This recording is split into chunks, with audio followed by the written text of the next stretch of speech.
नमस्ते, मैं मनोज गोखले। आज इमोशनल स्टेबिलिटी या भावनिक संतुलन के बारे में थोड़ी सी बात करूँ। अभी जो दौर चल रहा है, बहुत सारे लोग भावनिक असंतुलन में जा रहे हैं। भावनाएं तो हम सबके जीवन का एक अहम हिस्सा है और होनी भी चाहिए। हम अपने आप को मनुष्य कहते हैं तो भावनाएं उसका परम हिस्सा है। भावनाएं दो तरह की रहती है, एक तो पॉजिटिव और negative, like love, happiness, laughter are positive emotions, anger, jealousy, hatred are negative emotions. So when we are with positive emotions, we are happy. When we are with negative emotions, we are not okay. Actually emotion तो emotion है, change is name of the game. दिन रहता है, रात रहती है, सांझ रहती है, बदलाहट होती रहती है और उसी में जीवन की मज़ा है। गड़बड़ तब होती है कि एक भावना के एक्सट्रीम में हम जब चले जाते हैं।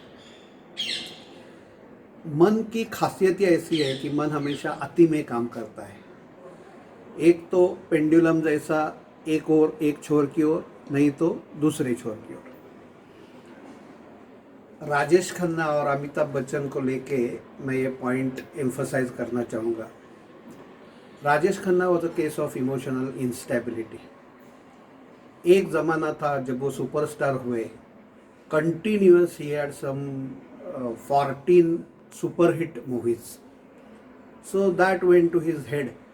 It was actually a highly positive emotion, but he could not sustain it when things started failing, and he became an alcoholic, and almost last 25-30 years of his career he was nowhere. On the contrary, if you take the case Amitabh Bachchan की, अगर आप case ले ले, big B, he is a classic case of emotional stability. वो राजेश खन्ना के समवयस्क है, लेकिन वो इतने स्टेबल है।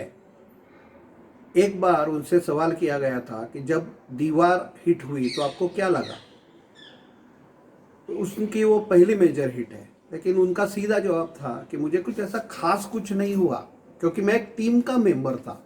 वो हमेशा अपने आप को एक टीम का मेंबर करके देखते थे, और राजेश खन्ना को ऐसा लगता था कि अगर अपनी फिल्म हिट हुई है तो वो पूरा क्रेडिट मुझे ही जाता है। तो ये इम्बैलेंस है, हाँ? ये इम्बैलेंस है। तो ये बैलेंस होना ज़रूरी है। इमोशनल इंस्टेबिलिटी होती है, ये आजकल डिप्रेशन वर्ड लोग इतना कैजुअली यूज़ करते हैं, लेकिन इसका कुछ बहुत बड़ा बवाल बनाने की ज़रूरत नहीं है, हाँ? डिप्रेशन, अगर दीपिका पादुकोण डिप्रेशन में जा सकती है तो अगर आप गए तो उसमें कौन सी बड़ी बात है। इम्पॉर्टेंट चीज़ क्या है कि उससे बाहर कैसे निकलना, ये आपको मालूम होना चाहिए। उसके बहुत सारे तरीके हैं। फिज़िकल लेवल पे अगर आपको फिज़िकल टाइप है तो आप कुछ रिगरस एक्सरसाइज कर सकते हैं। अगर जॉगिंग की सुविधा है, घर पे भी जॉगिंग कर सकते हैं। If you like dancing, put some any dancing music you like, just dance with it. You can lock the room so that nobody is seeing and you are free to dance. At least 20 minutes do this exercise, your body will get exhausted and you will feel fresh. Technically endorphins करके hormones होते हैं, वो body अपने में release होते हैं, feel good hormones उनको बोलते हैं। ये फिजिकल इफेक्ट हो जाएगा। आपको अगर म्यूज़िक अच्छा लगता है तो बहुत सारा रिलैक्सेशन म्यूज़िक भी होता है, हाँ, इंटरनेट पे बहुत सारा अवेलेबल होता है। Just connect and get relaxed. लेकिन एक चीज़ याद रखना कि action is the key. Action से ही आप उसके बाहर आएंगे। सिर्फ एक जगह बैठने से या watching stupid media, it is not going to get out of it. और इमोशनल स्टेबिलिटी के बहुत सारे फ़ायदे हैं। आपका माइंड क्लियर होता है, जो कुछ भी आपको डिसीजन करना होता है वो आप बहुत ठीक तरह से कर सकते हैं। अभी 10 दिन का लॉकडाउन महाराष्ट्र में पूना में डिक्लेयर किया गया है, तो आपका अगर मन संतुलित है तो आप आराम से सोच सकते हैं कि ठीक है, कुछ चीज़ें मुझे अलाउड नहीं है, लेकिन बहुत सारी चीज़ें मुझे अलाउड है, तो वो मैं कर सकता हूँ। और उस पर अगर आप फोकस करेंगे तो अपने आप अंदर से आप स्ट्रेंथ, आत्मविश्वास महसूस करेंगे। एंड में एक बहुत बढ़िया स्टोरी आपको सुनाता हूँ। ये सच स्टोरी है। इमोशनल संतुलन होने के बाद आप किसी भी चीज़ को किस तरह से पॉजिटिव बना सकते हैं।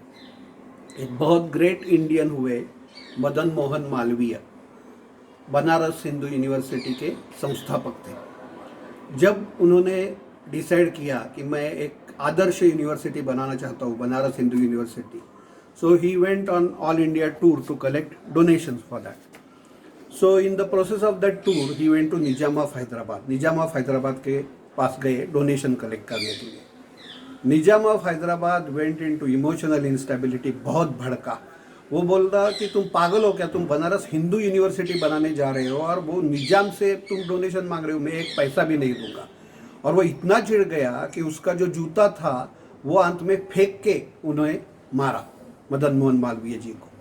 मालवीय जी इतने ग्रेट थे और इतने संतुलित थे, वो जूता उन्होंने लिया और चले गए। दूसरे दिन बाजार में उन्होंने शोर मचाना शुरू किया, मेरे पास हैदराबाद और निजाम का जूता है, जिससे खरीदना हो। ऑक्शन चालू किया, लोग जमा हो गए। हैदराबाद और निजाम का जूता, तो बोली लगने चालू हो गई। तो निजाम का एक सेवक था, उसने भी देखा और वो भागते भागते निजाम के पास आया।